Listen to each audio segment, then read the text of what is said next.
اسے اس معنی کے لیے جو ہے وہ استعمال کرنا شروع کیا. اب جیسے یہ حدیث نبی اکرم صلی اللہ علیہ وسلم کے قول و فعل کے بارے میں جو ہے وہ اس کو استعمال کیا گیا. یہ تو ہوتی ہیں اصطلاحات، لیکن اصطلاحات ایک علمی چیز ہے. اس علمی چیز کے ساتھ جو بعض چیزیں جو ہیں کسی خاص عالم نے ان پر زور دیا ہوتا ہے، تو جب دوسرے جو ہیں نا وہ اس عالم کے ساتھ عقیدت رکھتے ہیں تو پھر وہ زور دیتے ہوئے جو ہے اس کے اندر اور بہت سی چیزیں جو ہیں وہ شامل کرنے کی کوشش کرتے ہیں. میں سب سے پہلے جو ہے وہ آپ کو جو اہل حدیث لقب ہے اس کے بارے میں اس لیے بتانا چاہتا ہوں کہ یہ اہل حدیث لقب جو ہے یہ بہت لوگوں نے اختیار کیا، استعمال کیا، لیکن ان کی جو آگے اس کی تعبیر تھی جو انہوں نے اس سے مراد لیا وہ اس سے مختلف تھا، یعنی اس طرح کا نہ تھا جو ان کا ہوتا ہے. کیونکہ میں تقریباً 60 سال سے مربوط ہوں علمی صحافت سے. سب سے پہلے میں جو ہے وہ تنظیم الحدیث جو ہے اس کا ایڈیٹر بنا تھا، اور تقریباً سن 60 سے لے کر جو ہے وہ 70 تک میرا نام حافظ عبدالرحمن مدنی جو ہے وہ تنظیم پر لکھا بھی جاتا تھا. اس کے بعد پھر میں نے محدث نکال لیا، تو پھر محدث میں بھی یہی ذوق جو تھا میرا جھلکتا رہا. ایک بات جو ہے نا وہ بڑی اہم ہے. قرآن مجید جو ہے وہ یہ کہتا ہے کہ کان الناس امۃ واحدۃ فبعث اللہ النبیین مبشرین ومنذرین.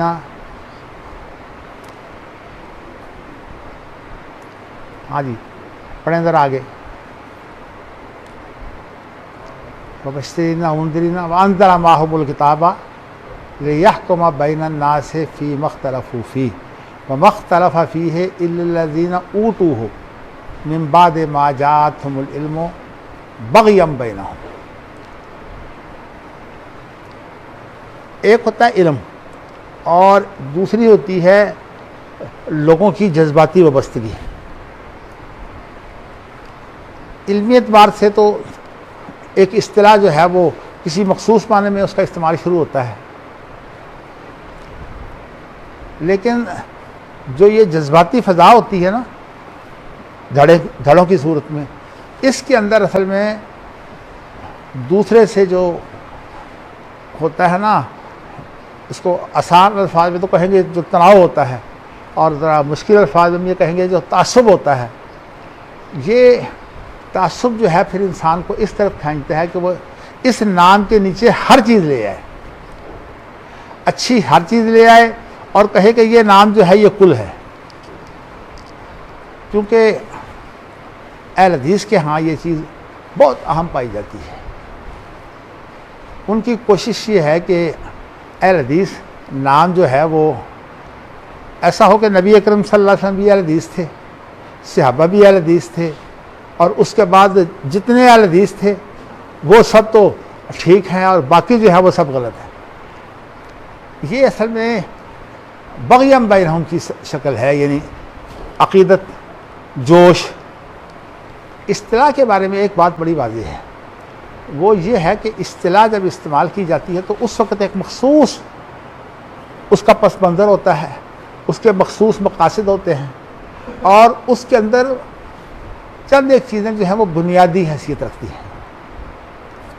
میں اس کی مثال آپ کو جو ہے وہ یہ دے دیتا ہوں کہ اب یہ صحابہ کی بات تو نہیں ہے، لیکن قریب کے دور کی بات ہے کہ ایک بزرگ جو تھے وہ میں ان سے جو کہ کئی دفعہ ملا ہوں، چہرے سے ہی ان کا نور ٹپکتا تھا اور بڑے جو ہے وہ محبت سے ملتے، اور ان کا نام تھا مسعود احمد BSc. مسعود احمد BSc، اور انہوں نے ایک اصطلاح استعمال کی ہے المسلمون کی، اور وہ کہتے ہیں کہ یہ باقی جتنی بھی اصطلاحات ہیں یہ سب بدعتیں ہیں، ہمارا نام جو ہے یہ المسلمون ہے. تقویٰ دیکھیں، تو بات جو ہے وہ ایسی ہی ہے، لیکن اصطلاح جو ہوتی ہے جب ایک دفعہ متعین ہو جاتی ہے تو پھر اس کا جو معنی اس وقت جو ہے وہ مراد ہوتا ہے، اس سے مراد وہی معنی ہوتا ہے۔ بعد میں آپ اس اصطلاح کے اندر دیگر اگر چیزیں شامل کرنا چاہیں تو پھر وہ اصطلاح بدلے گی۔ اور اصل میں یہ جو الجھن پیدا ہوئی ہے نا، اصطلاحات کے ساتھ جو لوگوں کی جذباتی وابستگی تھی، ان وابستگیوں کی بنا پر لوگوں نے اس میں پھر نئی سے نئی چیزیں شامل کرنی، تو اسی لیے اب یہ میں نے آپ کو اشارہ کیا تھا ڈاکٹر حمزہ ملے باری کا، وہ یہ کہتے ہیں کہ متقدمین کی اصطلاحات اور ہیں اور متاخرین کی اصطلاحات اور ہیں۔ یہ اصل میں جو اصطلاح ایک دفعہ متعین ہو جاتی ہے نا، اس کے معنی کچھ اور کرنا، اس کے اندر اور چیزیں شامل کرنا، یہ حقیقتاً غلط ہے۔ اس لیے کہ اصطلاح جب مقرر ہوئی ہے تو ایک مخصوص معنی میں اس کا استعمال شروع ہو گیا۔ ہوتا یہ ہے کہ اس کے بعد پھر یہ جو گروہ بندی ہے نا، یا جذباتیت، عقیدت، اس کی بنا پر پھر کوششیں کی جاتی ہے کچھ اصطلاح کے اندر سارا کچھ لے آئے۔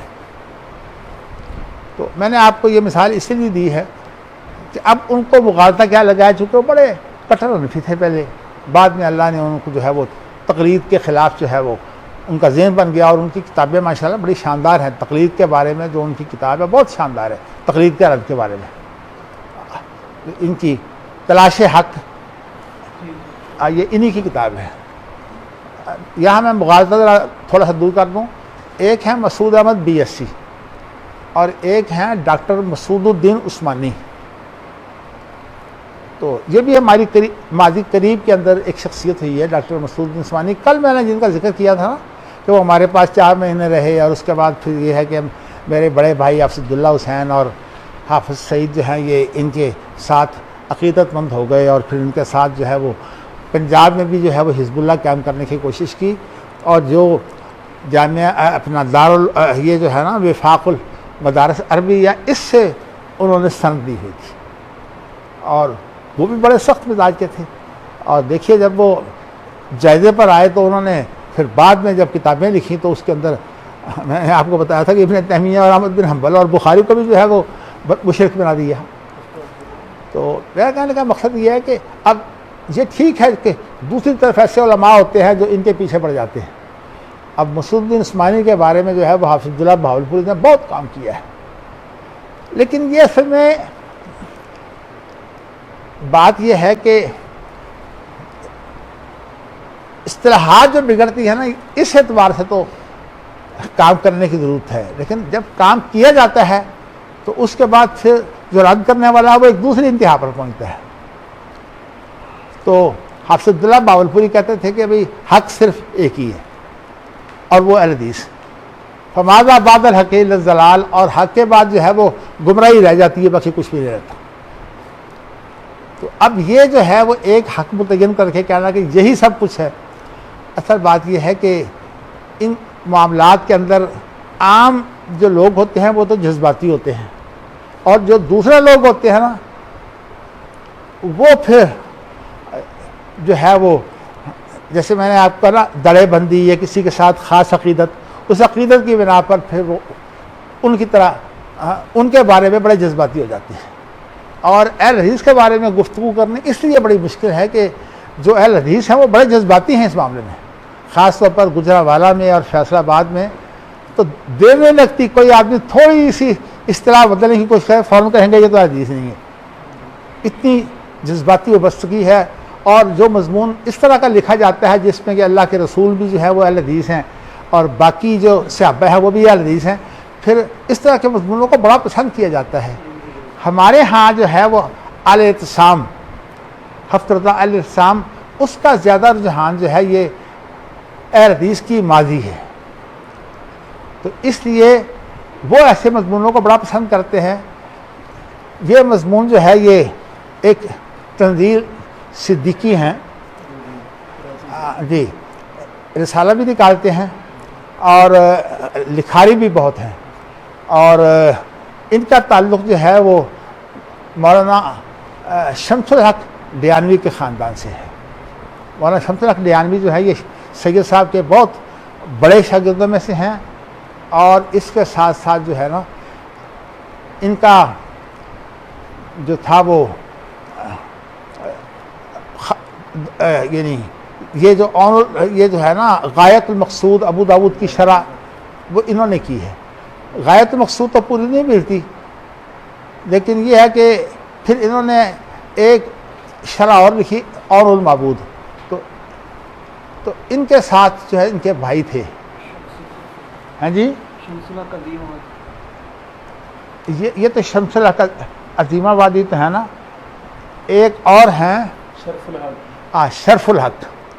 وہ شرف الحق جو ہے نا ان کے نام سے یہ کتاب چھپتی ہے اور المعبود۔ یہ اصل کتاب جو ہے وہ شمس الحق صاحب کی ہے، لیکن یہ اختصار ہے۔ غایت المقصود میں نے دیکھی ہے اس کا ایک قصہ، بہت اس کے اندر سائز اتنا بڑا تھا، اتنی باریک تھی، میرے خیال میں جو چھاپی ہے میں نے چھپنے کے بعد نہیں دیکھی، اس کی کئی جلدیں تو یہ ہو گئی ہیں اس طرح کی ہمارے یہاں جو چھپتی ہیں۔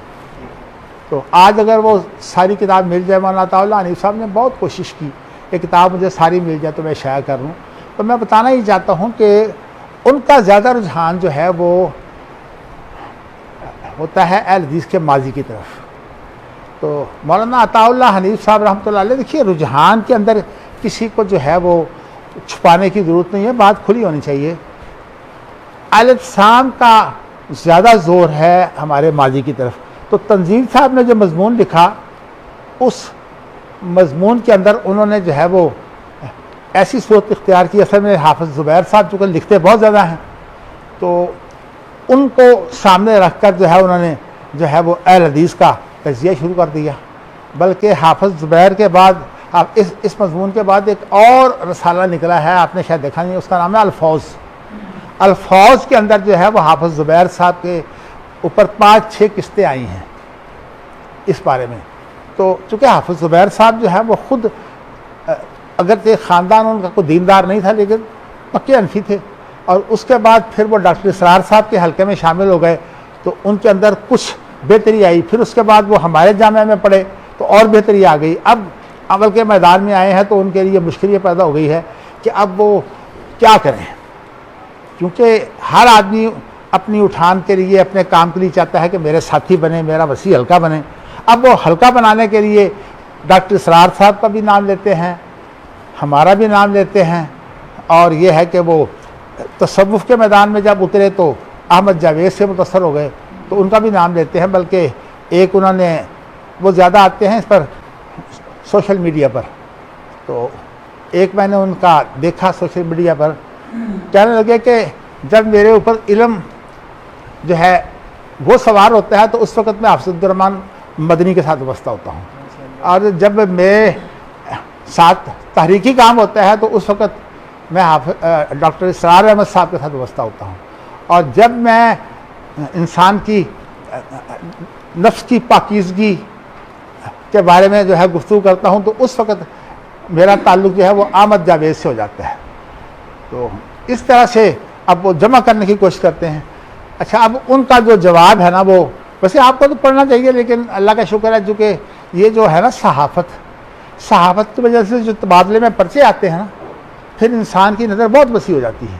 میرا چونکہ صحافت سے تعلق ہے، میں نے آپ کو بتایا 60 سال سے، یعنی اس وقت بھی میں علم بھی میرا پورا نہیں تھا، میں یعنی بھی پڑھ رہا تھا، پورا تو خیر کبھی بھی نہیں ہوتا، لیکن پہلے میں تنظیم والے سے وابستہ تھا، پھر اس کے بعد جو ہے محدث نکال لیا تو پھر مستقل محدث سے وابستہ ہو گیا۔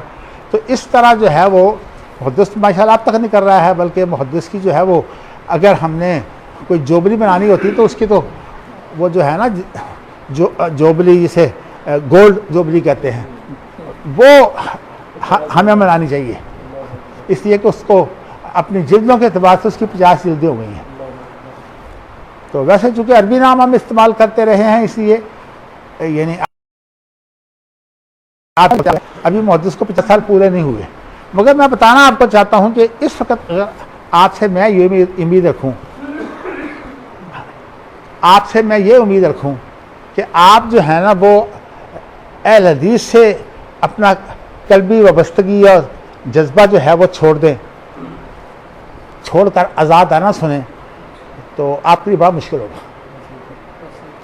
تو اس لیے کہ آپ کی جب جذباتی وابستگی، یا کوئی اگر شخص میری جس سے جذباتی وابستگی ہو اس کے بارے میں کوئی برائی بیان کر کے تو دیکھے، میں تو لڑ پڑوں گا اس سے، جان بھی دے دوں گا اس پر. تو یہی وہ چیز ہے جو علماء کے اندر جو ہے ان کے حلقے بنتے چلے جاتے ہیں. اس لیے قرآن مجید نے کہا ہے کہ جو گروہ بندی ہے نا اس کی بنیاد حقیقت میں بغیم بینہم ہے. علم کی کمی بیشی اور چیز ہے. علم کی کمی بیشی ہو تو ہر انسان جو ہے وہ دوسرے سے حاصل کرنے کی کوشش کرتا ہے، تو علم تو اس طرح بڑھتا چلا جاتا ہے. لیکن اگر جذباتی وابستگی ہو جائے تو پھر انسان جو ہے وہ جذباتی طور پر جو ہے وہ باتیں کرتا ہے. کبھی یہ کہے گا کہ اہل حدیث صرف حق اہل حدیث ہے، باقی سب جو ہیں وہ گمراہی ہی ہے. کبھی کوئی اور لفظ اس طرح کا استعمال کر لے گا. تو میں اس لیے آپ کو اس کے لیے تھوڑی سی بات کر کے آگے بڑھنا چاہتا ہوں کہ مسعود الدین عثمانی بھی لفظ حدیث استعمال نہیں کرتے تھے. تو یہ جو حزب اللہ والے ہیں، مسعود احمد BSc انہوں نے تو اس پر پوری تحریک چلائی تھی نا کہ اصل میں ہمیں مسلمون کہنا چاہیے، ہمارا نام جو ہے وہ مسلمون ہے، اور سماکم المسلمین سے وہ یہ دلیل لے کر آگے بڑھتے. ایک آدمی کا نام اگر آپ فرض کر لیں کہ مسلمون ہمارا نام ہے،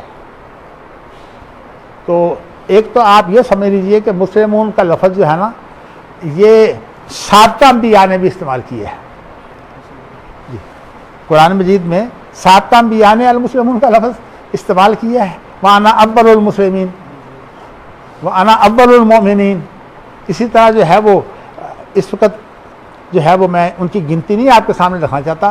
آپ قرآن مجید کو پڑھیے، جگہ جگہ جو ہے وہ یہ لفظ جو ہے دوسروں کے لیے استعمال ہوا ہے. اس لیے کہ اصل میں اسلام کا معنی ہے مسلمان شدن و گردن نہادن بطاعت، کہ مسلمان ہو جائے انسان اور اپنی اطاعت میں گردن رکھ دے. تو یہ آدم علیہ السلام سے لے کر جو ہے وہ اب تک ہمارا نام تو اصل میں مسلم ہی ہے.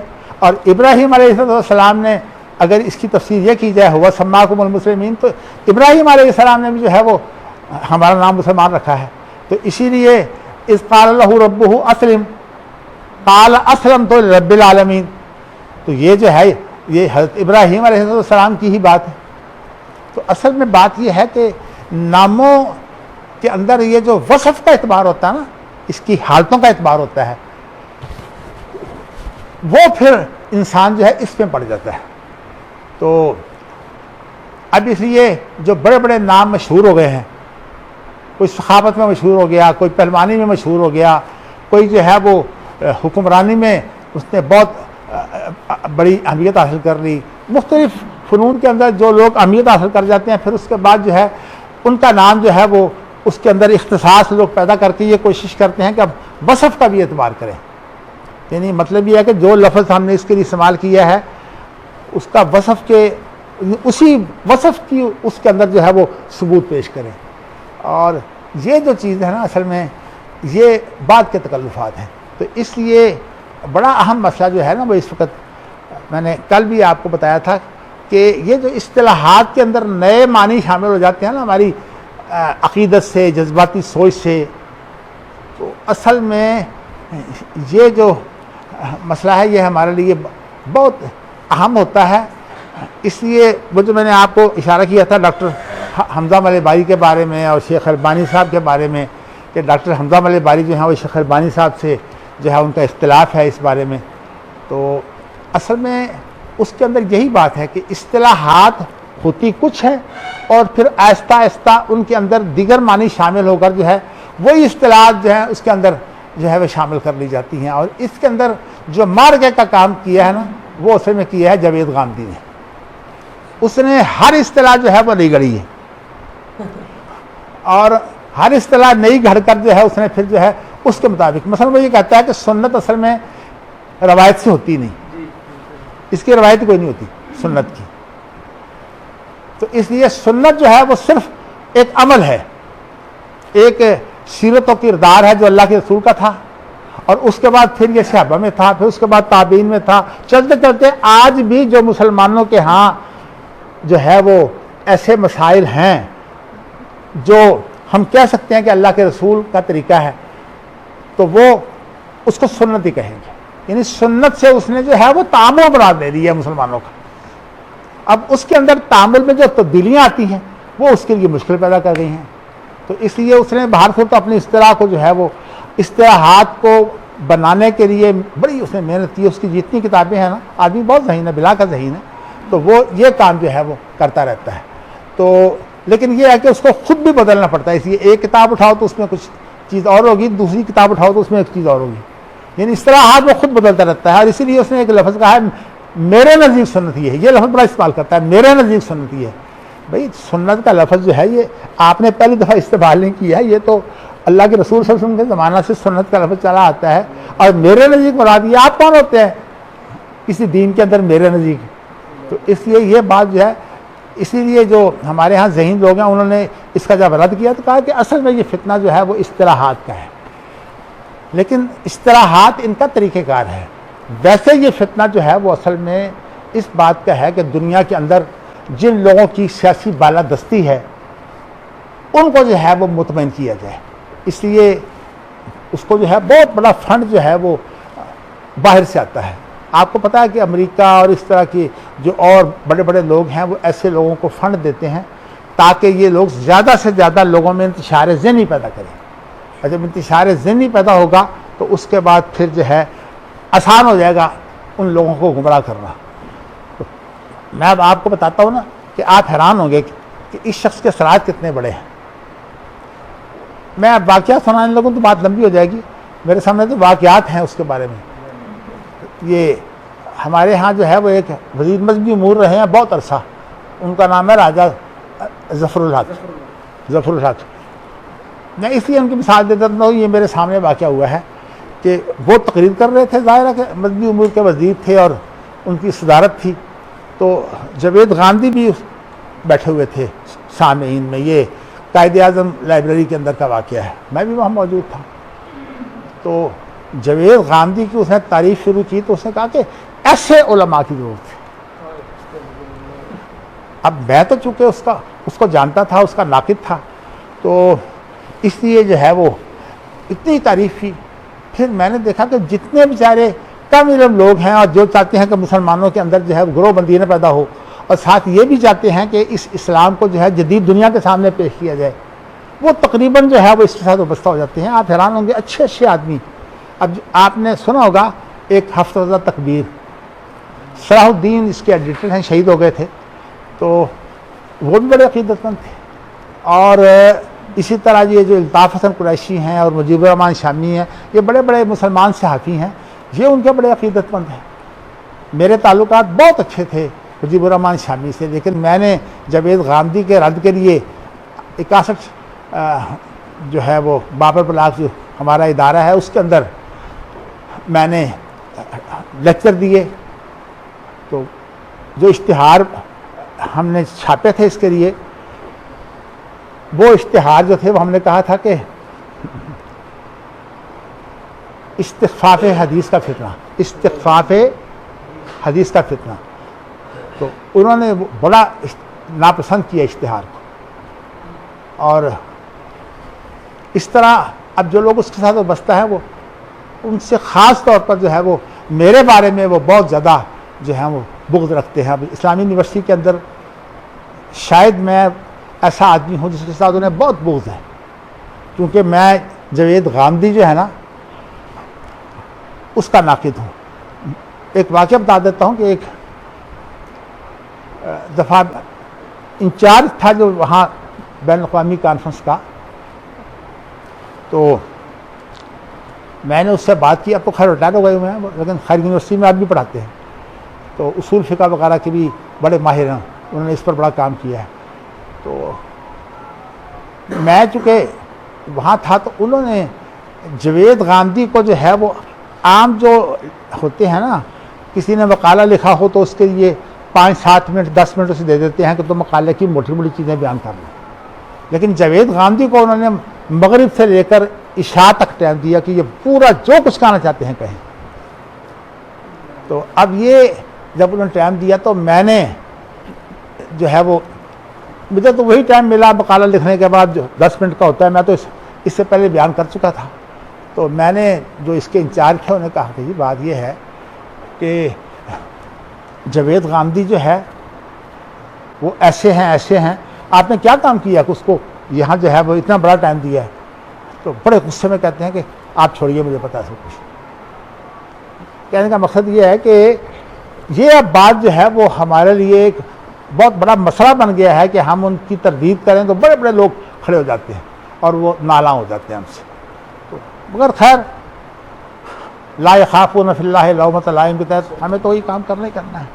تو میں آپ کو یہ بتا رہا ہوں کہ اصطلاحات کا جو مسئلہ ہے نا، اس کے اندر تبدیلی کرنی، اس کا اصول اصل میں یہ ہے کہ جب یہ اصطلاحات پہلے دن وضع ہوئی ہے نا، تو اس کے اندر جو ہے وہ اس کا کیا مفہوم سامنے تھا، اور یہ اس میں وصفی کے اندر یہ چیز پیدا ہوتی ہے جس کے اندر 7 وصف کا بھی اعتبار ہو.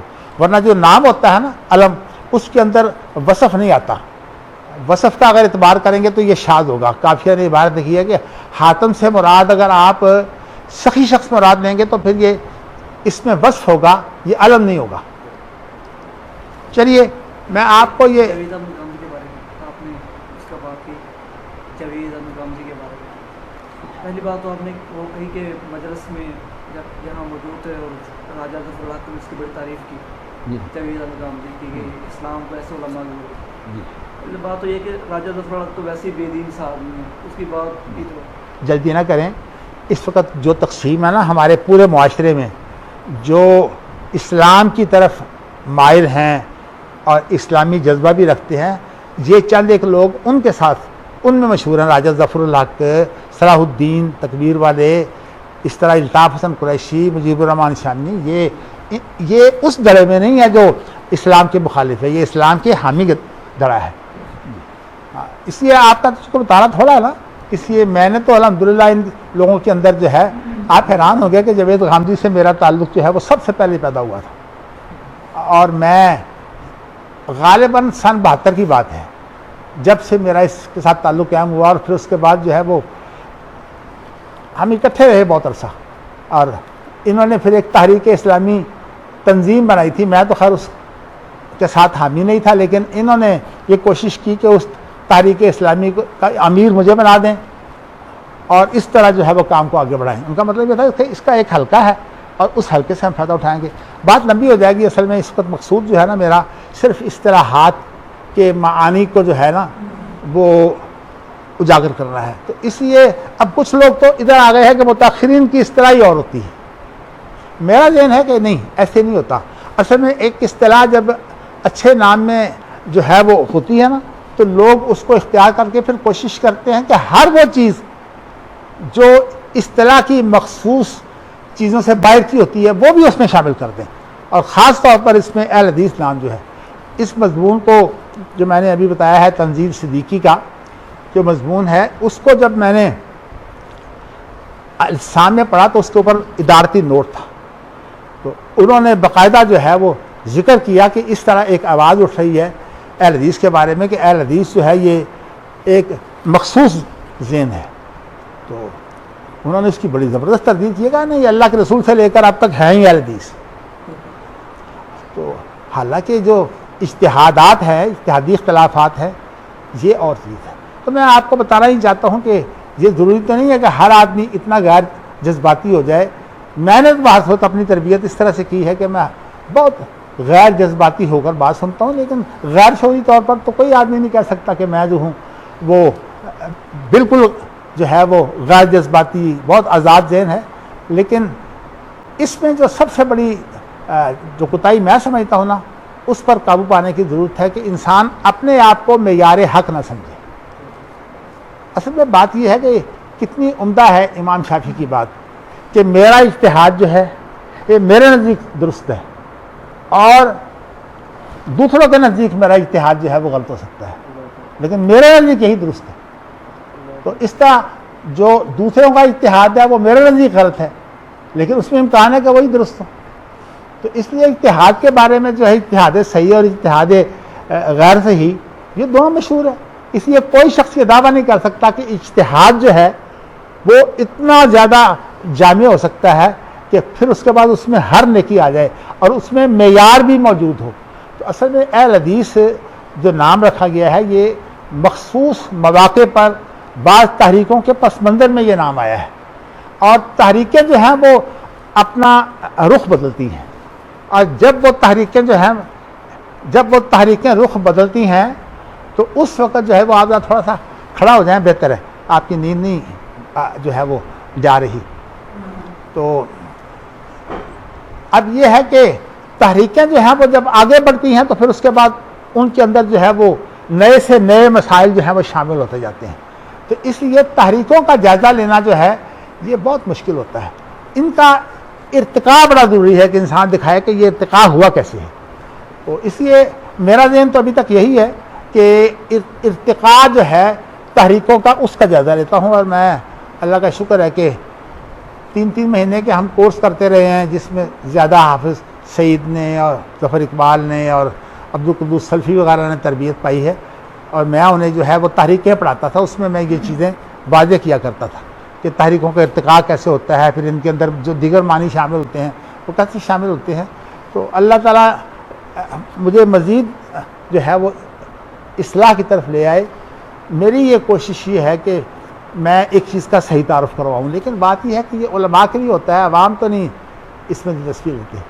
تو اس لیے مجھے ویسے کوئی دھوکہ تو نہیں ہے، لیکن ایک چیز ایسی ہے جو مجھے اللہ کی طرف سے شاید رہنمائی ہوئی ہے، نہیں میں نہیں جانتا، اس لیے کہ خواب کے بارے میں تو مجھے خواب آیا، خواب مجھے یہ آیا کہ ویسے مجھے خواب تو اور بھی آئے ہیں جن میں میں نے نبی اکرم صلی اللہ علیہ وسلم کو دیکھا ہے۔ تو ایک خواب مجھے چند سال پہلے آیا، اس خواب میں نے دیکھا کہ میں آیا ہوں اور نبی اکرم صلی اللہ علیہ وسلم ایک چارپائی پر بیٹھے ہیں۔ ہمارے ہاں اب تو خیر چارپائیاں شہر میں تو کم ہو گئی ہیں، دیہات میں تو اب بھی وہ چارپائیاں بہت ہوتی ہیں جن کے اندر پیند ڈالتے ہیں، تو وہ ایسی چارپائی ہے پیند والی۔ تو نبی اکرم صلی اللہ علیہ وسلم تھوڑے سے آدھے سے ادھر بیٹھے ہیں، اور اب میں آیا ہوں تو ظاہر ہے ہمارے ہاں ادب یہ ہے کہ بڑے کے ادھر نہیں بیٹھتے، پیند کی طرف بیٹھتے ہیں۔ میں پیند کی طرف بیٹھ کے ہوں، تو بیٹھنے کے بعد اب جو خواب ہے وہ اس طرح ہی ہے کہ میں نے یہ دیکھا کہ نبی اکرم صلی اللہ علیہ وسلم کے پاس میں بیٹھ کے ہوں، اور مزاج ہے تقریباً یہی کی اور کچھ اہل علم سے، لیکن ہے یہ خواب۔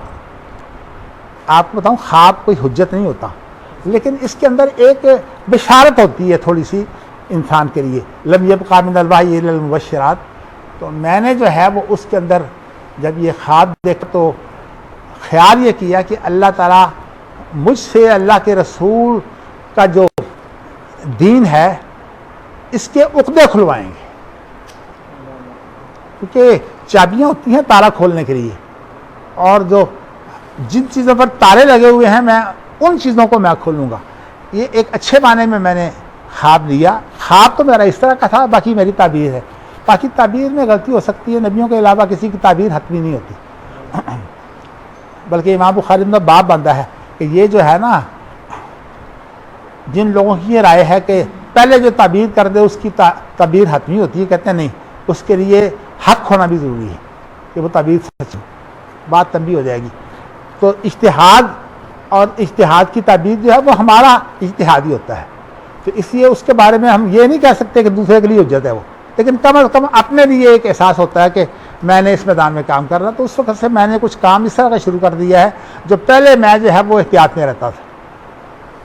تو ہاں میں نے آپ سے جو بات کہی ہے وہ یہ کہی ہے کہ اجتہاد جو ہے، اجتہاد یہ ایک لفظ ہے جہد سے، جہد کو اگر باب اختیار میں لے آئے تو اس کو عام طور پر ذہنی سوچ و بچار، جو خاص طور پر نصوص شرعیہ میں ذہنی سوچ و بچار کی جاتی ہے، اس کو بولتے ہیں اجتہاد۔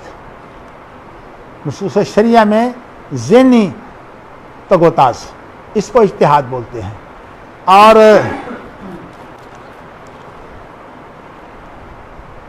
اصل میں رسول صلی اللہ علیہ وسلم کا جو اجتہاد ہے وہ تو معصوم کا اجتہاد ہے، اور اس کے بعد یہ اجتہاد جو ہے کسی کا معصوم اجتہاد نہیں ہے۔ لیکن سب سے پہلے اس پہ شیعہ آئے ہیں، تو شیعہ نے یہ کہا ہے کہ جی اللہ کے رسول کے جو خاندانی ساتھی تھے، خاندانی ساتھی کا معنی خاندان ہو آپ کا یا ان کے جو ساتھی ہوں، شیعہ کے اندر سکہ کی تعریف میں یہ بات شامل ہے کہ آدمی وہ سکہ ہوتا ہے جس نے جو ہے وہ نبی اکرم صلی اللہ علیہ وسلم کے ساتھ بہت گہرا ساتھ دیا ہو، اور اس کے بعد وہ صحابہ اور اس کے بعد آگے ائمہ وہ اہل بیت میں سے ہوں، ان اہل بیت کی یا تو اس کے بارے میں یہ ہو کہ یہ آدمی سکہ ہے، اور یا یہ ہے کہ اس کے بارے میں یہ ہو کہ اس نے اس امام کے ساتھ جو ہے وہ مل کر حمایت کی ہو، جنگ کی ہو۔ اس لیے ان کے ہاں سکہ کی تعریف میں یہ نہیں ہے کہ وہ عادل ہو، حافظ ہو، ان کے نزدیک ساتھی ہونا جو ہے وہ اہمیت رکھتا ہے۔ اس لیے شیعہ کا جو ہے وہ اصول حدیث اور اہل سنت کا اصول حدیث جو ہے، میں نے آج کل ایک کام کروا رہا ہوں اس پر، اپنے عزیز ہی ہیں شاگرد عمران حیدر، ان کا پی ایچ ڈی کا یہ مقالہ منظور ہو گیا ہے۔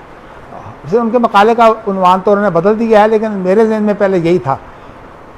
تو میں بتانا ہی چاہتا ہوں کہ اجتہاد جو ہے نبی کا صرف معصوم ہے، اور کسی کا اجتہاد جو ہے سنت کے نزدیک مفہوم جو ہے وہ معصوم نہیں ہے۔ حتیٰ کہ جو ہے نا علیکم بسنتی و سنت الخلفاء الراشدین، اس کا مفہوم بھی یہ نہیں ہے جو شیعہ کے مقابلے میں اصل میں بعض مقلدین نے ایسا کام کیا ہے کہ انہوں نے کہا ہے کہ سنت، جس طرح شیعہ کے نزدیک سنت سے مراد اللہ کے رسول کا طریقہ اور اس کے علاوہ جو معصومین امام ہیں ان کا طریقہ، وہ سارے کا سارا جو ہے وہ ان کے نزدیک تو باقی تو معصوم ہیں اللہ کے رسول کے علاوہ بھی۔ تو انہوں نے اس طرح سے ایک ولی بنا کر اور ایک جو ہے وہ نبی بنا کر یہ کہا، ولی سے مراد وہ امام ہے جن کو باقاعدہ جو ہے وہ اللہ کی طرف سے کچھ خاص ہدایتیں ہوتی ہیں، اور جو نبی ہے اسے جو ہے وہ عام ہدایتیں ہوتی ہے۔ تو اس لیے ان کے نزدیک ولی کا جو مقام ہے وہ جو ہے وہ نبی سے بھی بڑھ کر ہے۔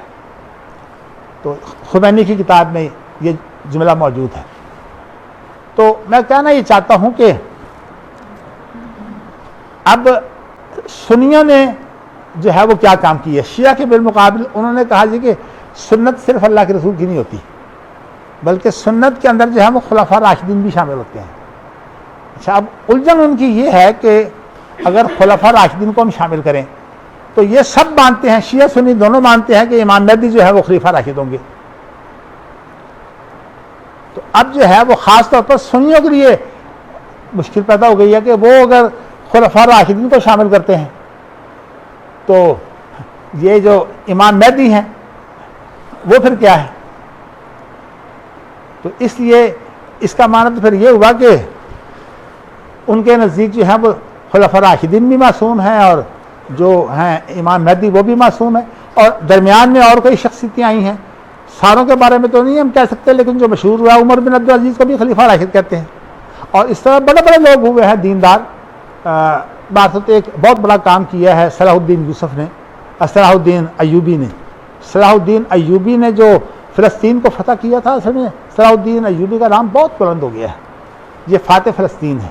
تو میں بتانا یہ چاہتا ہوں کہ خلافت راشدہ یہ صحابہ تھے، اور صحابہ معصوم نہیں ہوتے، لیکن جنہوں نے یہ کوشش کی ہے کہ نبی اکرم صلی اللہ علیہ وسلم کا جو طریقہ کار ہے حکومت کے اندر وہ اختیار کریں، اس لیے کہ حکومت کے اندر وہ خلیفہ ہیں، نبوت کے اندر تو آپ کا کوئی خلیفہ ہے ہی نہیں، حکومت کے اندر وہ نبی اکرم صلی اللہ علیہ وسلم کا طریقہ کار اختیار کریں تو ان کو بولتے ہیں خلیفہ راشد۔ تو اب خلیفہ راشد کا مفہوم جب یہ ہے، اور یہ بات سمجھ بھی آتی ہے اس لیے کہ یہ بڑے اجل صحابہ تھے، لیکن ان کے بارے میں کوئی یہ اگر کہے کہ یہ علم کے اعتبار سے جو ہے یہ باقی سب سے بڑھ کر ہیں، یہ بات نہیں ہے۔ علم کے اعتبار سے ایک سے ایک بڑھ کر جو ہے صحابی موجود ہے۔ تو یہ جو تھے ان کی اصل میں جو اہمیت ہے وہ ان کی خلافت کی اہمیت ہے، کیونکہ ان کا صحابہ سے امتیاز کیا ہے کہ عام صحابہ خلیفہ نہیں ہے اور یہ خلیفہ ہے۔ تو اس اعتبار سے جو ہے وہ یہاں سننے سے مراد آپ یہ کہیں کہ مشاکلہ کی ایک شکل آ گئی ہے۔ مشاکلہ بلاغت میں اسے کہتے ہیں کہ ایک لفظ استعمال کر لیا جائے دوسرے کے ساتھ، لیکن وہ لفظ جو ہے اس کی مراد اور ہو لیکن صرف ایک شکل ملتی جلتی ہو تو اس کو کہتے ہیں مشاکلہ. اور اس لیے اب معتزلہ نے تو اس مشاکلہ کو بڑا غلط استعمال کیا ہے کہ جہاں کہیں اللہ کا وصف آیا ہے دوسرے کے ساتھ تو وہ کہتے ہیں کہ اس وصف مراد جو ہے وہ اصل میں حقیقت نہیں ہے. مسئلہ دوسری طرف جا رہا ہے. تو میں آپ کو بتا رہا ہوں کہ خلفائے راشدین کا جو اصل میں معاملہ ہے نا وہ یہ ہے کہ ان کی باتوں کو سنت اس لیے کہا جاتا ہے کہ ان کی پوری کوشش تھی کہ نبی اکرم صلی اللہ علیہ وسلم کا طریقہ جو ہے وہ اس کو اپنائیں. تو یہ چیز بالکل اور ہے طریقہ کار اپنانا. اچھا ہمارے یہاں ایک بہت بڑا مغالطہ اور پیدا ہو گیا ہے. وہ یہ پیدا ہو گیا ہے کہ ہم اصل میں طریقہ کار کو چھوڑ کر اب جو ہمارے اجتہاد کا حاصل ہے ہمارے اجتہاد کا حاصل تو ایک ثمرہ جو ہے وہ اس کو فقہ کہتے ہیں. تو ہم اصل میں اب لوگوں کا جو اتفاق ہے نا وہ فقہ میں دیکھتے ہیں. مجھے گزشتہ روز ایک عزیز نے یہاں سوال کیا تھا کہ داؤد ظاہری جو ہے نا وہ ابن حزم سے زیادہ بہتر ہیں. اصل میں میرا خیال یہ ہے کہ انہوں نے مراد فقہ لی تھی. تو فقہ آپ بھی ذرا تھوڑی سا کھڑا ہو جائے.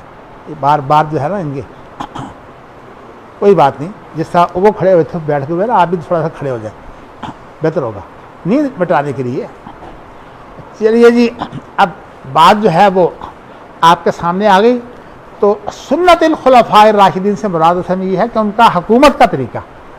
صحابہ حکمران نہیں تھے وہ حکمران بھی تھے تو اس لیے ان سے یہ مراد ہے کہ ان کا حکومت کرنے کا طریقہ جو ہے وہ بہت اہم تھا. لیکن آپ معصوم کسی کو بھی نہیں کہہ سکتے. نبی اکرم صلی اللہ علیہ وسلم کے بعد معصوم کوئی نہیں ہے.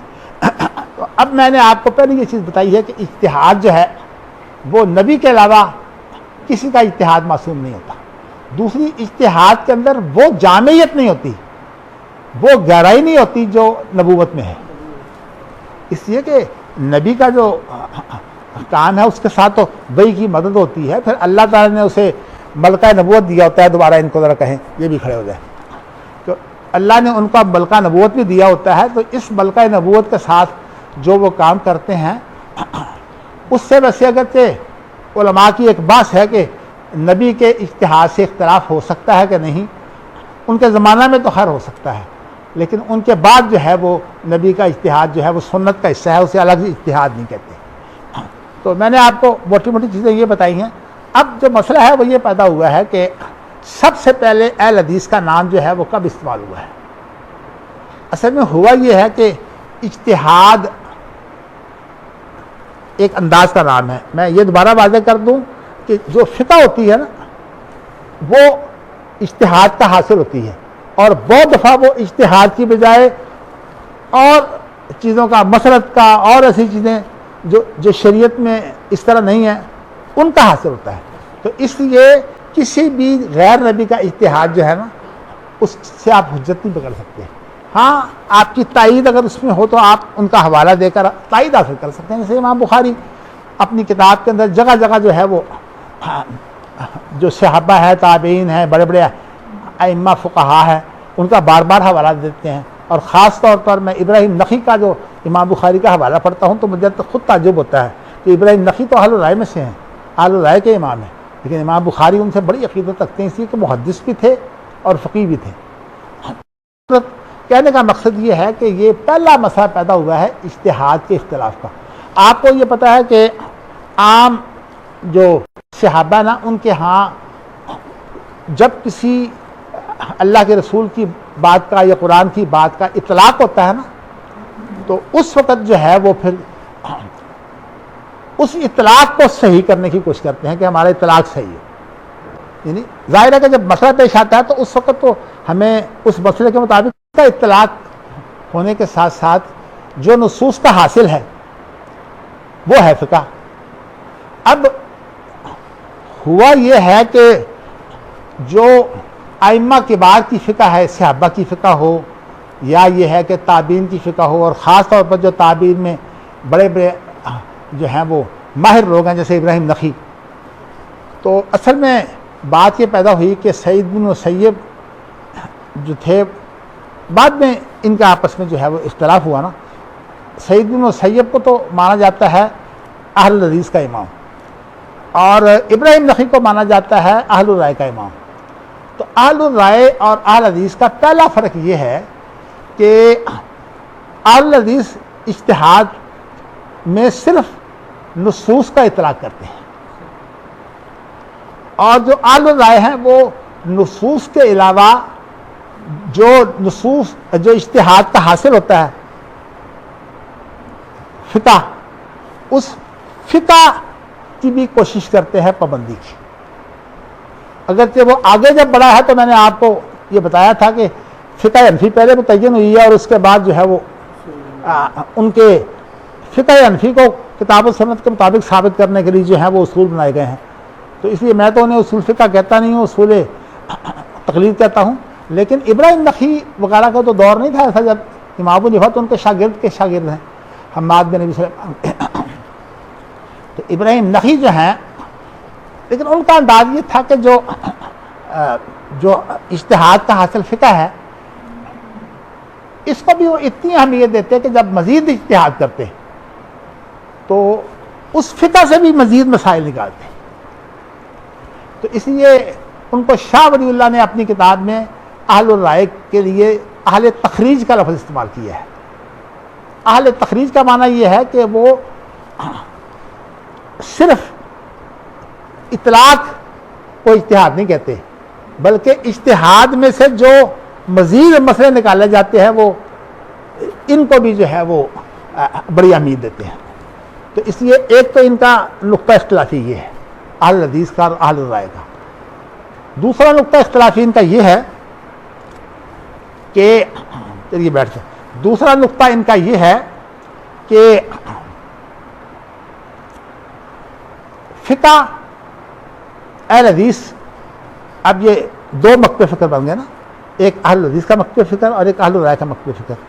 دوسرا ان کا نقطہ یہ ہے کہ مسئلے کا جواب اس وقت دینا چاہیے جب کہ وہ مسئلہ عملاً پیدا ہو جائے۔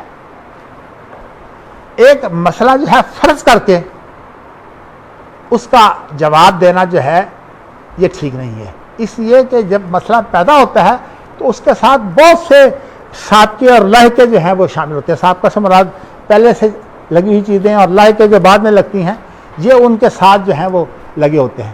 تو اس لیے جب فتویٰ دیا جاتا ہے تو اس وقت جو ہے وہ ان کا لحاظ رکھ کر فتویٰ دیا جاتا ہے۔ تو بعد میں وہ سابقے اور لاحقے بھی ختم ہو جاتے ہیں، موقع محل کیا تھا وہ بھی ختم ہو جاتا ہے۔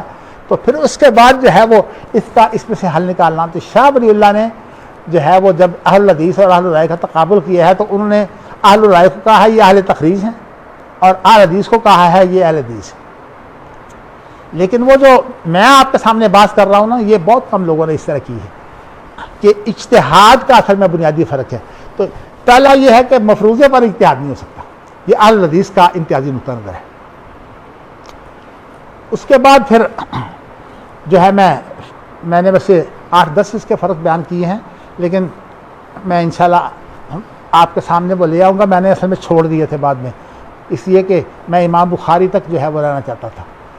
تیسری بات ایک بڑی اہم ہے، وہ یہ ہے کہ شریعت کا جو بھی حکم ہے وہ نص اس وقت بنتا ہے جب کہ بولنے والے کی مراد جو ہے آپ سمجھ جائیں۔ صرف الفاظ کا نام نہیں ہوتا نص، الفاظ ظاہر ہوتے ہیں، یعنی ایک اصطلاح ہے ظاہر اصول فقہ میں، اور ایک اصطلاح ہے نص۔ تو نص سے مراد یہ ہوتا ہے کہ بولنے والے کی مراد بھی سامنے آ جائے۔ آپ دیکھیے پھر بھارے ہو رہے ہیں، بولنے والے کی مراد بھی سامنے ہو۔ اسی لیے نص کی تعریف یہ ہے کہ جب کسی عبارت کو بولنے والے کی مراد کے مطابق جو ہے آپ مراد یعنی لیں گے اس کا معنی، تو گویا کہ اس کو پھر اس وقت نص کہا جاتا ہے۔ اگر آپ نے بولنے والے کی مراد ملحوظ نہیں رکھی تو پھر اس کو نص نہیں کہتے، اس کو ظاہر کہتے ہیں۔ امام شافعی اور امام بخاری یہ دونوں جو ہیں یہ نصوص کے لیے جو مقصد ہے نا بات کرنے کا وہ بہت سامنے رکھتے ہیں۔ تو اس لیے جب مقاصد شریعت کی بات کی جاتی ہے تو اس میں سب سے پہلا نام آتا ہے امام شافعی کا، کہ مقاصد شریعت یعنی جو بھی شریعت کے احکامات ہیں ان کے اندر اصل مقصد کیا تھا۔ امام شافعی کے بعد جو دوسرا نام آتا ہے وہ آتا ہے امام بخاری کا۔ امام بخاری جو ہے وہ مقاصد شریعت کی بہت جو ہے وہ اس کا دھیان رکھتے ہیں۔ تو میں آپ کو بتانا ہی چاہتا ہوں کہ یہ بھی ایک اختلاف ہے کہ مقاصد شریعت جو ہے وہ سامنے رکھے جائیں۔ تو اگرچہ اختلاف باریک ہوتے چلے جاتے ہیں، میں نے آپ کو 3 چیزیں بتائیں کہ جو اہل رائے ہیں انہوں نے بالکل ایک نئی صورت اختیار کر لی ہے۔ ایک ہوتا ہے متکلم نے اس گفتگو کے وقت کیا مراد رکھی، اہل رائے نے جو ہے وہ اس سے خود اپنا اجتہاد کر کے جو ہے نا ایک مقصد نکال لیا ہے اور کہا ہے کہ اس کا مقصد جو ہے وہ یہ ہے۔ تو جو اپنا نکالا ہوا مقصد ہے نا جی، اس کو بنیاد بنا لی ہے۔ حالانکہ مقاصد شریعت جو ہے وہ اس کا نام نہیں ہے کہ آپ نے جو ہے وہ کوئی اس میں سے کوئی نکالیں کہ اس کا مقصد کیا ہے۔ اب جیسے ہمارے بعض یونیورسٹیوں میں پڑھانے والے جو پروفیسر ہیں نا، انہوں نے جو ہے وہ کہا ہے کہ چونکہ یہ جو ٹخنے ہیں نہیں ہے، لیکن شروع میں جب علماء کا اختلاف شروع ہوا ہے تو اس وقت وہ زیادہ اجتہاد کا لفظ بھی استعمال نہیں کرتے تھے، سیدھا اطلاق کرتے تھے، خاص طور پر اہل حدیث۔ اور جنہوں نے جو ہے وہ کچھ اور چیزوں کا لحاظ رکھ کر جو ہے وہ مسائل کا حل بیان کیا ہے، ان کی تردید کرتے تھے۔ آپ دیکھیے کہ امام ابو حنیفہ کی تردید کس شخص نے کی ہے، جو اسی دور کا تقریباً تھوڑا سا پیچھے اور تھا بھی کوفے کا، اس کا نام ہے ابن ابی شیبہ، جن کی کتاب مصنف ہے۔ انہوں نے ایک بڑا حصہ کتاب کے اندر 100 صفحے کے قریب جو ہے وہ امام ابو حنیفہ کا نام لے کر جو ہے ان کا رد کیا ہے۔ تو اسی لیے حنفی جب اس کتاب کو چھاپتے ہیں تو یہ حصہ نکال دیتے ہیں اس کا۔ تو میں بتانا ہی چاہتا ہوں کہ اصل میں یہ اختلافات ہیں۔ اب میں تھوڑی سی آپ کو ایک مثال دے کر بات کو سمجھاتا ہوں، وہ ذرا آپ کے لیے واضح رہے گی، اس لیے کہ مثال سے پھر آپ جو ہے وہ ذہن بالکل کھل جائے گا۔ ایک بڑا اہم اصول ہے کہ جب کسی کا کوئی جھگڑا پیدا ہوتا ہے تو پھر وہ جو ہیں وہ عدالت میں چلے جاتے ہیں۔ عدالت میں جا کر جو ہے پھر وہ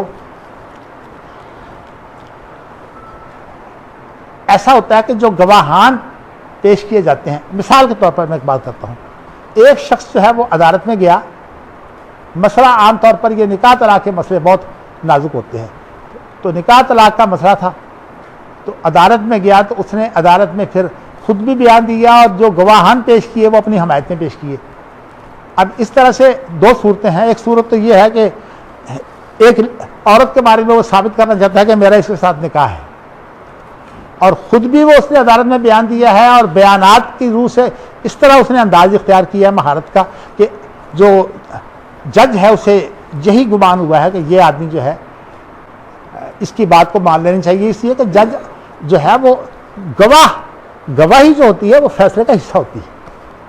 تو اس لیے جو گواہی تھی اتنی شاندار تھی، اور یہ خود نبی اکرم صلی اللہ علیہ وسلم نے فرمایا ہے کہ میرے پاس 2 آدمی آتے ہیں اور ان میں سے ایک آدمی جو ہے وہ الحن بحجتہ ہی، اپنی دلیل بیان کرنے میں بڑا تیز ترار ہوتا ہے، تو وہ ایسا انداز اختیار کرتا ہے کہ میں اس سے متاثر ہو جاتا ہوں، میں اس کے حق میں فیصلہ دے دیتا ہوں، اور آپ نے فرمایا کہ میرا فیصلہ جو ہے وہ اس کو حق نہ سمجھا جائے، تو اس لیے وہ جو فیصلہ لینے والا ہے اس کو حق سمجھ کر اختیار نہ کرے۔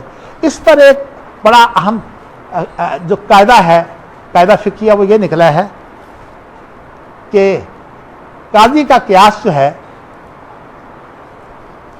اس میں اجتہاد، قیاس کے بجائے قاضی کا جو اجتہاد ہے فیصلہ کرنے میں، اس کی کیا حیثیت ہے۔ اور امام بخاری نے جو ہے وہ اہل الرائے کا خاص طور پر جو ہے وہ رد کیا ہے۔ وہ کہتے ہیں کہ اہل الرائے یہ کہتے ہیں کہ یہ آدمی جو ہے جس نے ایسا کام کیا ہے کہ اس نے خود بھی غلط بیان دے کر اور یہ ہے کہ گواہان بھی غلط پیش کر کے اپنا موقف ثابت کر دیا ہے، تو اب اس شخص کے لیے جو ہے وہ اہل الرائے کے نزدیک وہ عورت جو ہے وہ اس شخص کی منقوہہ بن جائے گی، اور وہ اس سے جو ہے وہ میاں بیوی کی حیثیت سے رہ سکے گا، اگرچہ وہ گناہگار ہوگا کہ اس نے جھوٹ بولا ہے، اور یہ مسئلہ جو ہے یہ اہل الرائے کا بڑھتے بڑھتے آج یہ بن گیا ہوا ہے کہ طلاق ثلاثہ ہے تو حرام، اور ساتھ ہی وہ کہتے ہیں کہ بھئی ایسا کریں کہ کسی ایسے آدمی سے وعدہ لے کر جو ہے اس کے ساتھ نکاح کر دیں، اور اس کے بعد جو ہے وہ جب اس کے ساتھ وہ صحبت کر لے گا تو پھر اس کے بعد وہ پہلے خامد کے لیے حلال ہو جائے گی، اس کو حلالہ کہتے ہیں۔ تو کہتے ہیں کہ ہے تو بہت بڑا گناہ حلالہ، لیکن ویسے یہ آپ کو فائدہ دے جائے گا، یعنی وہ عورت آپ کے لیے حلال ہو جائے گی۔ اب امام بخاری نے اس کا بہت بڑا رد کیا، کتاب الحیل جو ہے وہ امام بخاری نے بڑی بڑی باریک باتیں، اور پہلی بات انہوں نے یہی کی ہے نکاح طلاق کی۔ تو وہ کہتے ہیں کہ اگر کوئی آدمی جو ہے اس طرح ہیلا فریب کر کے جو ہے وہ ثابت کر دیتا ہے اپنے موقف کو، وہ اس عورت سے نہ نکاح کر سکتا ہے، اور اگر طلاق کا مسئلہ ہو تو طلاق کے سلسلے میں بھی اگر عورت متعلقہ نہیں ہے تو متعلقہ نہیں ہوگی۔ تو انہوں نے اس پر جو کہا ہے وہ اصل میں انما الاعمال بالنیہ، اس حدیث کو بیان کر کے انہوں نے کہا نیت اس کی جو ہے وہ دیکھی جائے گی، اگر نیت نہیں ہے تو پھر کوئی عمل جو ہے وہ نیت کے بغیر نہیں ہوتا، تو جب نیت ہی خراب ہے تو پھر کیسے یہ عمل آپ کے لیے حجت بن جائے گا۔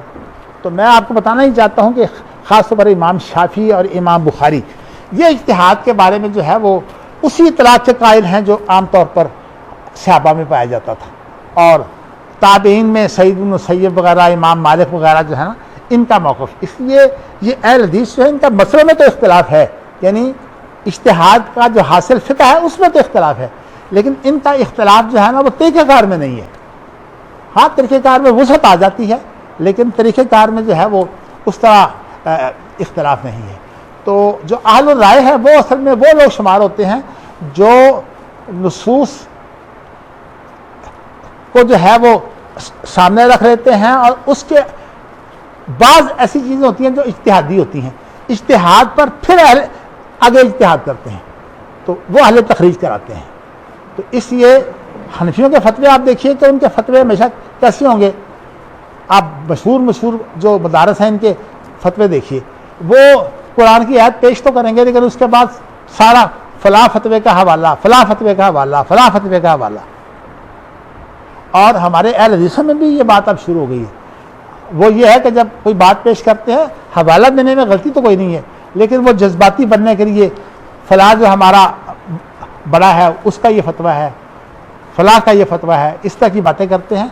میں کہتا ہوں نہیں، امام ابو حنیفہ جو ہے وہ ان کا ایک بڑا قیمتی قول ہے، اور ویسے وہ حقیقت میں سمجھنے والی چیز ہے، کیونکہ اس کا تقلید تھی کوئی نہیں، اس لیے امام ابو حنیفہ تقلید کے فتنے کا شکار نہیں تھے۔ تو امام ابو حنیفہ کہتے ہیں کہ لا یجوز لأحد ان یفتی بکلامی حتی یعرف دلیلی، کوئی میری کلام کو جو ہے وہ فتویٰ نہ بنائے جب تک کہ اسے میری دلیل کا علم نہ ہو۔ لیکن جس طرح میں نے کہا ہے نا کہ پہلے جو فتوے یا فقہ موجود ہے ان سے مزید اجتہاد کرنا جو ہے یہ امام ابو حنیفہ اس کے قائل ہے، لیکن جو اہل الحدیث ہے وہ اس کے قائل نہیں ہے۔ میں نے آپ کو وہ چیزیں بتانے کی کوشش کی ہے جو دو تین موٹی موٹی ہیں، خاص طور پر یہ جو مسئلہ ہے نا مفروضے پر اجتہاد، یہ تو معنی یہ ہے کہ اجتہاد کی بھی ضرورت پیدا نہیں ہوئی اور آپ جو ہے وہ اجتہاد کر رہے ہیں، تو اس لیے یہ بنیادی مسئلہ اجتہاد کا ہے۔ اس لیے میں یہ سمجھتا ہوں کہ اجتہاد کے مسئلے کو آپ سمجھ جائیں، اس کے بعد یہ ساری چیزیں آپ کو سمجھ آ جائیں گی۔ تو اس لیے میں جب یہ بات کہتا ہوں نا کہ اس دور کے جو اہل حدیث تھے ان کا تو بنیادی مسئلہ اجتہاد کا انداز تھا، جو میں نے آپ کو ان کے 3 فرق بتائے ہیں، ان کا تو انداز تھا۔ اور آج جو اہل حدیث ہیں ان کا اصل میں یہ مجتہد ان میں بہت کم ہوتے ہیں۔ یہ اصل میں کیا کرتے ہیں کہ خود اسی طرح جو ہے وہ کسی بڑے کا قول نقل کر کے جو ہے اس کو کچھ تھوڑی سی تائید دے کر جو ہے فتویٰ دے دیتے ہیں، تو اس لیے ان کے فتاوی کا اختلاف ہوتا ہے۔ اب آپ دیکھیے نا جی، چھوٹے چھوٹے مسائل میں، بہت باریک مسائل میں، اب یہ جب سے رجحان بنا ہے کہ جو اصل اجتہاد کا ثمرہ ہے ہمیں جو ہے وہ اس کو بھی بطور دلیل استعمال کرنا چاہیے۔ ہمارے اہل حدیثوں میں بھی اختلاف موجود ہے، تو اس لیے میں آپ کو یہ بتانا چاہتا ہوں کہ جو اس وقت کے اہل حدیث تھے ان کا اجتہادی اختلاف تھا، اس لیے وہ دو اجتہاد کے مکتب فکر ہے. اور اب جو اختلاف ہے یہ اصل میں تقلید کا آ جاتا ہے. کسی کے ساتھ عقیدت ہو تو اس کے مسئلے کے مطابق فتویٰ دے دینا. تو ایسے ہمارے ہاں اہل حدیثوں میں ایک بڑی تعداد ہے جو ابن تیمیہ کی رائے کو بہت بڑی اہمیت دیتے ہیں اور اس پر فتویٰ دے دیتے ہیں. اسی طرح جو ہے وہ اور بھی بڑے بڑے لوگ ہیں ان کا بھی حوالہ دے کر فتویٰ دیتے ہیں. جبکہ صحیح فتویٰ یہ ہے کہ آپ امام بخاری کی طرح اس سے استفادہ تو کر سکتے ہیں لیکن وہ حجت قاطع نہیں ہوتی. یعنی اجتہاد جو ہے حجت قاطع نہیں ہوتی. جس طرح میرا اپنا اجتہاد ہے کسی اور کا اپنا اجتہاد حجت قاطع نہیں ہوتا, اسی طرح دوسرے کا اجتہاد بھی جو ہے وہ حجت قاطع نہیں ہوتا. اسی طرح جو ہے وہ ایک قاعدہ فقہیہ ہے کہ الاجتہاد لا ينقض بالاجتہاد, یعنی اجتہاد جو ہے وہ دوسرے اجتہاد کے ساتھ توڑا نہیں جا سکتا, ختم نہیں کیا جا سکتا. یہ قاعدہ فقہیہ میں نے دونوں لفظ بولے ہیں, دو دفعہ میں نے قاعدہ فقہیہ بولا. یہ قاعدہ فقہیہ اور چیز ہے, اصول فقہ اور چیز ہے, میں آپ کو بتاؤں گا پھر بعد میں. اب میں نے آپ کو یہ بتایا ہے کہ یہ بات جو ہے وہ اس طرح کی جو ہے وہ آپس میں اختلاف ہوئے. یہ تو تھے اس دور کے اہل حدیث. اب جو اہل حدیث جو ہے وہ سامنے آئے ہیں تو ان کے بارے میں ابھی نہ تو آپ سوال کریں, میں انشاءاللہ تعالیٰ کل آپ کو جو ہے وہ یہ اس لیے بتاؤں گا کہ اگر میں نے بات کو لمبا کر دیا نا تو پھر جو ہے وہ آپ بھی اب ماشاءاللہ میرے خیال میں تھوڑے سے بوجھل ہو رہے ہیں. تو یہ مسئلہ چونکہ بہت باریک ہے اس لیے میں اس کے بارے میں پھر کل آپ کو بیان کروں گا انشاءاللہ. آپ آج سوال کر لیں اس لیے کہ 12 تو بج چکے ہیں. جی میں یہ پوچھنا تھا کہ یہ جاوید احمد غامدی جی اور اسی فکر کا جو پرویزی جی کچھ اثرات جو ہے وہ حدیث کے بارے میں سید نورالدین میں آیا. میں نے یہ پوچھنا تھا کہ یہ غامدی اور یہ پرویزی مکہ فکر کی ان کی مطلب فکر کی بنیادیں کیا ہیں اور ان کے مستقبل کے مقصد کیا ہے ان کا کہ جدید دین پیش کرنے. آپ کو میں ایک بات یہ بتا دیتا ہوں. آپ نے سوال بہت اچھا کیا اسی سوال کے مطابق کہ یہ جو جاوید غامدی ہیں اور اسی طرح غلام محمد پرویز ہے اور اسی طرح جو ہے وہ مولانا مودودی ہیں, ان کے فکر کی بنیادیں کیا ہیں. میں ایک نام اور آپ کو اس لیے شامل کر دیتا ہوں کہ وہ بڑا اہم ہے اور وہ عام یونیورسٹیوں میں بطور حوالہ پیش کیا جاتا ہے. آپ نے شاید نام سنا ہوگا ڈاکٹر حمید اللہ, جو پیرس میں تھے تو شافعی اصل, لیکن پھر جا کے پیرس میں چلے گئے تو بہت عرصہ وہاں رہے ہیں. تو یہ بڑے علماء میں شمار ہوتے ہیں ڈاکٹر حمید اللہ. ان چاروں کا ایک نقطہ جو ہے وہ مشترک ہے. وہ نقطہ مشترک یہ ہے کہ فن محدثین جو ہے اس کو بہت زیادہ اہمیت نہ دیں. اصول حدیث کو آپ بہت زیادہ اہمیت نہ دیں. اصول حدیث کی بجائے جو ہے وہ آپ اجتہاد کو آزادانہ رکھیں. کیا مطلب؟ اصول حدیث بھی داخل انسانوں نے بنایا. بھئی اگر یہی بات ہے تو اللہ کے رسول کی باتیں بھی تو انسانوں نے بیان کی ہیں, لیکن وہ بیان کرنا روایت ہوتی ہے اور یہ جو ہے اس کو بولتے ہیں اجتہاد. لیکن انہوں نے اس کے لیے لفظ بدل دیا ہے, لفظ درایت اس کا استعمال ہوتا ہے اور درایت سے ان کی مراد فقہی اجتہاد ہوتا ہے. تو اس لیے یہ دو لفظ بولتے ہیں کہ روایت اور درایت. کہتے ہیں محدثین نے درایت کا اعتبار نہیں کیا اور روایت کا اعتبار کیا مطلب سادہ سا جو مفہوم تھا وہ سامنے بیان کر دیا, حالانکہ یہ بات نہیں ہے. وہ تحمل و عادات سے واقف نہیں ہے. تو لیکن ہر ایک نے یہ جملے لکھے ہیں, مولانا مودودی نے بھی لکھے ہیں کہ بڑی تعریف کرتے ہوئے کہ ایک حدیث بہت اعلیٰ ہوتی ہے لیکن وہ قرآن کے مخالف ہونے کی وجہ سے کسی اور وجہ سے جو ہے ہم اس کو نہیں مانتے. کچھ مثالیں بھی انہوں نے دی ہیں, کچھ غلط مثالیں ہیں, یعنی مطلب کچھ صحیح حدیثیں ہیں, کچھ ویسے ہی موضوع ہیں. اور وہ کہتے ہیں بہت دفعہ ایسا ہوتا ہے کہ ایک حدیث کہنے کو تو بڑی ضعیف ہوتی ہے لیکن یہ ہے کہ اس میں جیسے جوہری جو ہے نا یہ سنار, یہ ایک جوہر کو دیکھ لیتا ہے ایک چیز کے اندر, وہ اس کی بڑی نظر گہری ہوتی ہے. تو اس طرح جو ہے وہ ایسے لوگ ہیں جو اس کے اندر ہیرے کی جوت دیکھ لیتے ہیں. ہیرے کی جوت سے مراد یہ ہے کہ اس کی جو بڑی رونق ہے نا ان کو نظر آ جاتی ہے اس میں. تو اس لیے اس میں وہ ذوق عالم جو ہے اس کو زیادہ اہمیت دیتے ہیں، اور ذوق عالم جو ہے وہ تو خود اجتہاد ہے، تو نصوص پر اجتہاد کو انہوں نے جو ہے وہ حاوی کر دیا۔ اسی چیز کو جو ہے مولانا مودودی نے اختیار تو یہ ذکر تو کیا ہے، جس پر مولانا اسماعیل سلفی وغیرہ نے اپنے رسالے لکھے ہیں، لیکن بعد میں پھر ان کا پرویز سے واسطہ پڑ گیا اختلاف کا۔ جب واسطہ پڑ گیا تو ایک ڈاکٹر عبدالودود تھے، وہ پرویز کے خاص آدمی تھے، ان سے ان کی خط و کتابت جو ہے اس کا نام ہے سنت کی آئینی حیثیت، وہ ان کا اب کتابچہ بھی ہے، کافی موٹی کتاب ہے۔ وہ اصل میں آپ یوں سمجھیے کہ مولانا مودودی نے دفاع حدیث کا کام کیا ہے۔ تو اس لیے ہم جب کوئی کام کرتے ہیں تو اس وقت مولانا مودودی کا یہ جو روشن پہلو ہے نا، کہ انہوں نے یہ بھی کہا ہے کہ فن حدیث کوئی اتھارٹی نہیں ہے، تو فن حدیث میں مراد ہے اصول حدیث، تو اس لیے جو ہے وہ ایک ضعیف حدیث جو ہے وہ معتبر ہو سکتی ہے، اور ایک اعلیٰ حدیث جو ہے وہ جو محدثین کے یہاں درست ہے وہ غیر معتبر ہو سکتی ہے۔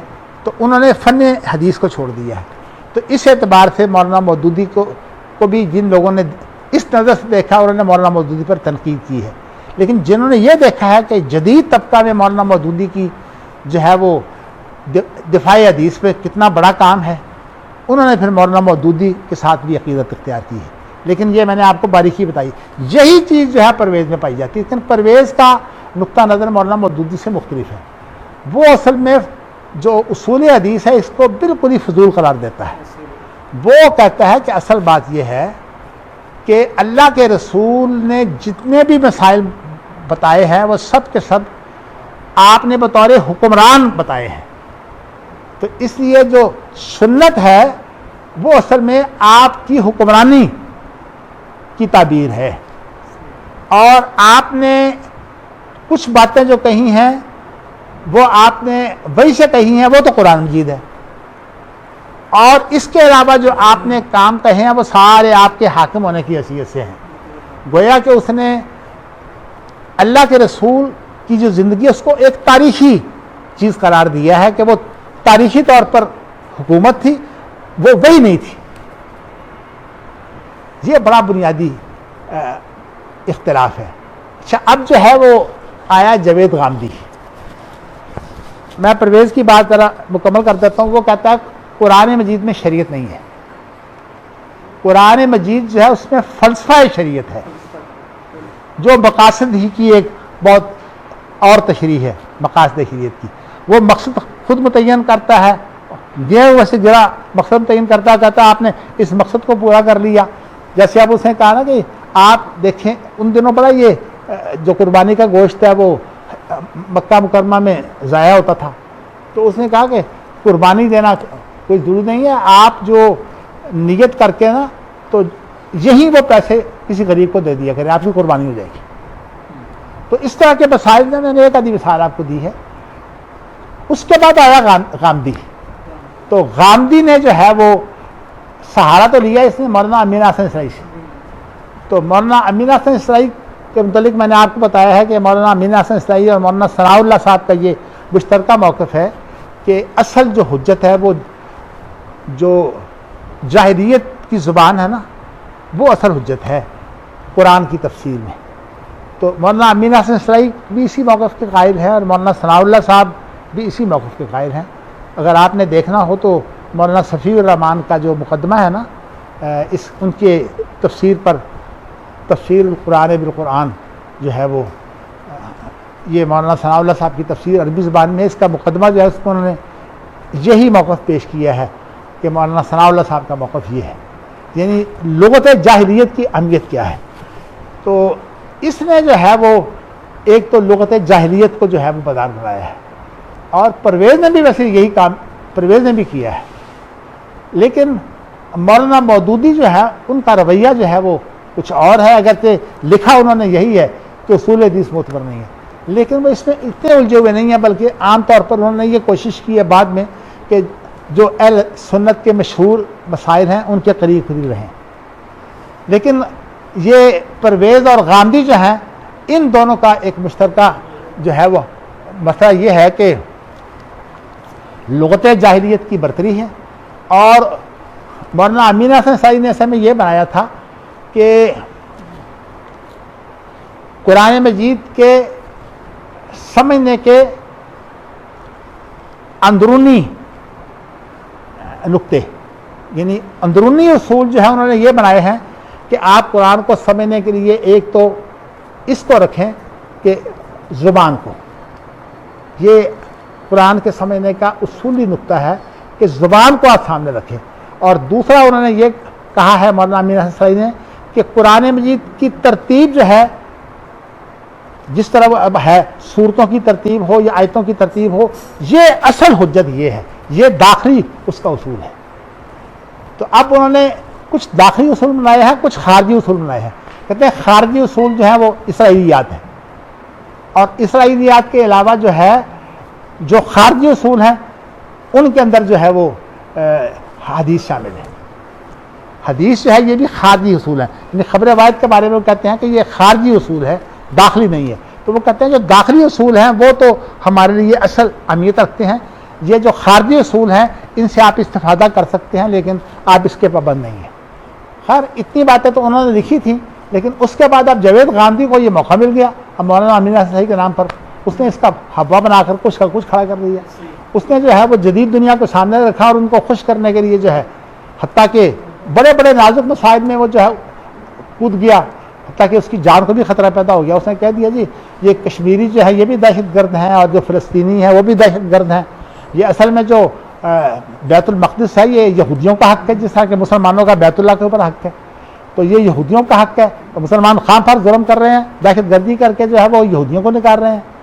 تو اس طرح جو ہے وہ بڑی زندگی اس کی خوفناک ہو گئی، اس لیے وہ پاکستان سے بھاگ گیا، پاکستان میں بھاگ گیا، آتا ہے ویسے کبھی لیکن یہ چھپ چھپا کے پھر نکل جاتا ہے۔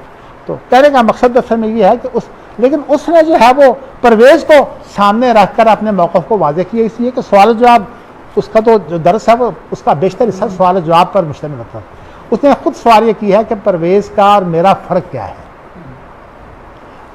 تو اس نے یہ کہا ہے کہ پرویز کے نزدیک تو اصل میں یہ سب کچھ تاریخ ہے، اور میرے نزدیک جو ہے یہ جو سنت ہے یہ اصل میں مسلمانوں کا تواتر امری ہے، لیکن اصل میں تواتر امری سے اس کی مراد ہے تعامل، یہ تعامل جو مسلمانوں کو چلا آتا ہے نا، اس لیے اس نے جو نماز کے موٹے موٹے مسائل ہیں نا کہا ہے کہ یہ تو حجت ہے۔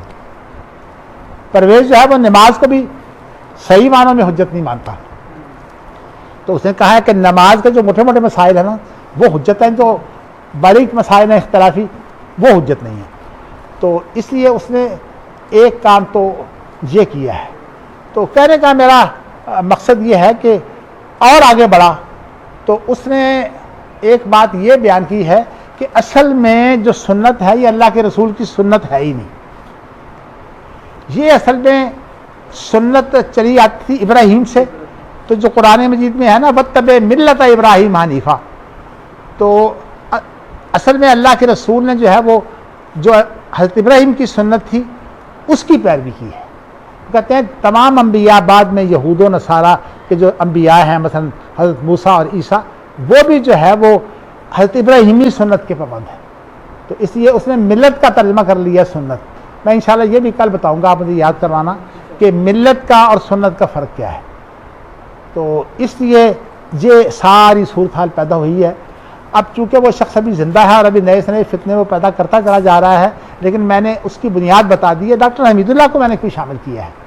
ڈاکٹر حمید اللہ کو میں نے اس لیے شامل کیا ہے کہ ڈاکٹر حمید اللہ ایک محدث سے ان کے پاس جاتا تھا اور وہ محدث کو اہمیت دیتے تھے۔ ایک ہمارے دوست تھے غازی عزیر، وہ الخبر میں جو ہے وہ ہوتے ہیں، تو خبر سے مراد یہی دمام کا جو علاقہ ہے، تو یہ مولانا عبد الرحمن مبارک پوری کے بھائی کی اولاد میں سے ہے، تو ان کا ذوق یہ تخریج وغیرہ کا بڑا اچھا ذوق ہے، اور اتنے حوالے جمع کرتے ہیں کہ حقیقت میں حیرانگی ہوتی ہے، ایک ایک مسئلے پر انبار لگا دیتے ہیں حوالوں۔ تو اب انہوں نے جو ہے وہ میرے ساتھ رابطہ کیا اور مجھے کہا کہ ان کے پاس سند کوئی نہیں ہے شریعت کی، تو آپ مجھے یہ جو المعہد العالی للشریعت والقضاء ہے نا، اس کا ڈپلوما جو ہے وہ آپ مجھے دے دیں۔ تو انہوں نے پھر ایک کتاب لکھی ہے تحقیق کے طور پر۔